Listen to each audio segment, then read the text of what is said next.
Hello and welcome. My name is Nader Zigby.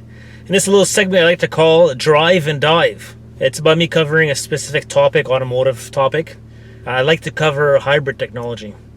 And as far as I'm concerned, the whole gimmick around hybrid technology.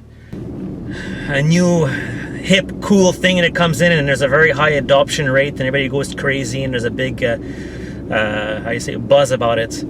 I start to question, is it truly something that we really need or really want, or is it really a marketing scheme? It's like electric cars, nobody was really interested in it because they thought it wasn't, maybe there was an oil, big oil lobby that prevented auto manufacturers from pushing electric cars. But then when they saw that there was an adoption, when Tesla kind of came in and didn't have those kind of ties, straight out of the gate, a fully electric independent auto manufacturer didn't have these restrictions and showed the industry that's viable. So everybody else came and tagged along because it's a moneymaker. They don't really care about environmental whatever. It's better on the environment. If they cared, they would have done some massive improvements years ago. And the only thing that actually got auto manufacturers to make any kind of improvements to emissions, gas mileage, is regulation. They wouldn't have done it on their own. I've owned Honda Civics, 92, 95 Honda Civics, or 88 to 91 Honda Civics, and they're extremely light. You have a 1.5 liter, 4 cylinders pushing about 100 horsepower, 105 horsepower, and the car weighs like 900 kilograms if I remember correctly. So I tighten a bolt on the back wheel while pulling up, I would lift the wheel off the ground.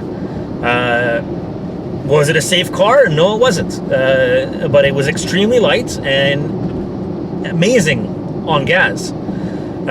So we ended up coming to a point where cars are heavier and heavier, and hybrid technology comes along and says, okay, well, we're going to put a battery pack, which weighs a ton.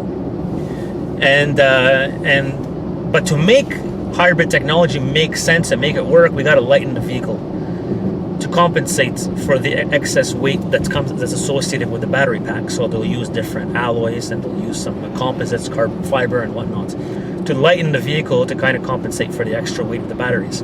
Now I had to do a research paper looking at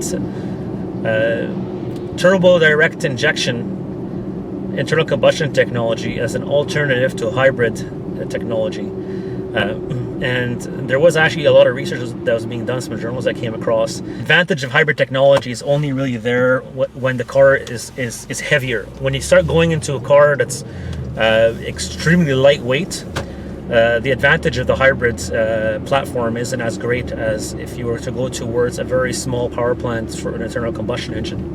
And what the automotive manufacturers decided to do, instead of using this technology to make a extremely efficient vehicle, which would kind of eat into their hybrid sales, they decide to take this technology and turn it into a performance platform. Here's a couple of examples of cars that have evolved over the past couple of decades, and their weight and size and their mile per gallon ratings.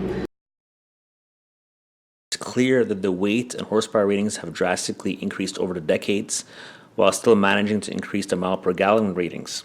If the weight and horsepower is scaled back, it can only be imagined what kind of mile per gallon increases can be achieved. I don't see why manufacturers can't put out a car that's all aluminum or all carbon fiber. Efforts are made to reduce the weight of the chassis.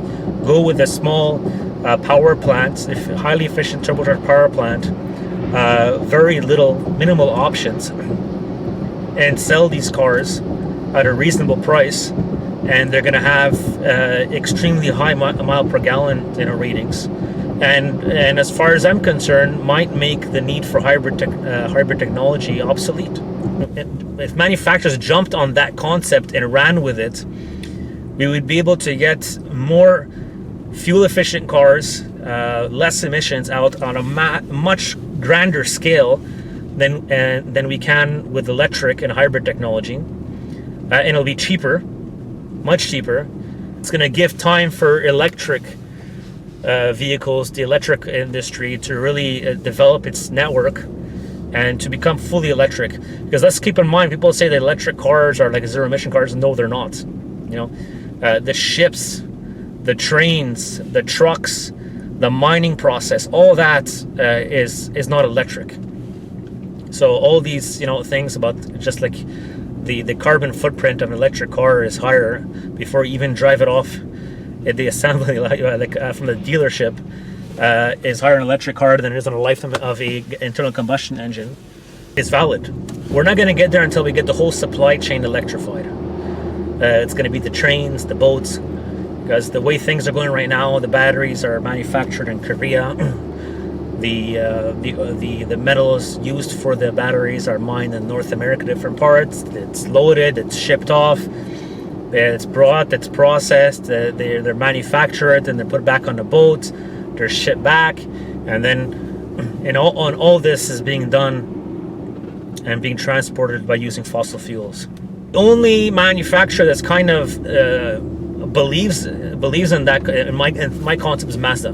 They have been focusing a lot on improving internal combustion, technology with their HCCI engines, and direct injection has been in place for diesel engines for a while. And that made a massive improvement in diesel, combustion, and they just started to incorporate it into gasoline engines, but they weren't really using the full potential of direct injection, which would allow for the excess air, lean air combustion. The only reason why diesel engines are more efficient is because of high compression ratios. But when you look at diesel and gasoline burns cleaner. It has more energy storage in gasoline than in diesel. And the only reason you're able to get high efficiency numbers out of diesel is because of the high compression. And Mazda comes out with the Skyactiv X, and boom, they figured out a way to get high compression ratios. And now where we have Mazda that's going in that direction, it's going to really exploit,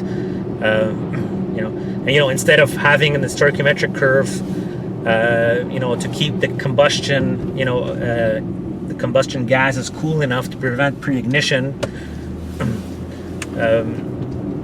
What manufacturers do is that they leave the combustion rich, so that the unburned gasoline actually cools down the cylinder head, the cylinder, and the excess air basically is you put more air than what the combustion requires, and you're using the excess air to cool your combustion. But that makes it extremely difficult for ignition, because the density of the fuel inside your combustion chamber might not be high enough to create combustion with the spark. So they're not there yet, completely there yet. But the Skyactiv X is bringing us a step closer towards getting higher efficiency numbers. The thing behind talking about the whole gimmick of hybrid technology is really to kind of bring the point across that electric technology is going to bring us there. We're going to get there with it at one point, but let's not cross out gas-powered cars as a actual immediate solution to reducing our carbon footprint and our emissions. Don't only listen to what governments are telling you, politicians are telling you, auto manufacturers are telling you. Do your research, look into the topics, and if you want to discuss at all about this topic more in detail, please feel free to reach out to me. I'll answer any questions. Some of you might not agree, and I welcome the disagreement. Let's just have an open discussion about it. So that's my first Drive and Dive episode. If you like it, please let me know. I'll have some other ones coming up. Take care, and we'll be in touch soon. And don't forget to press on the subscribe button. So press subscribe.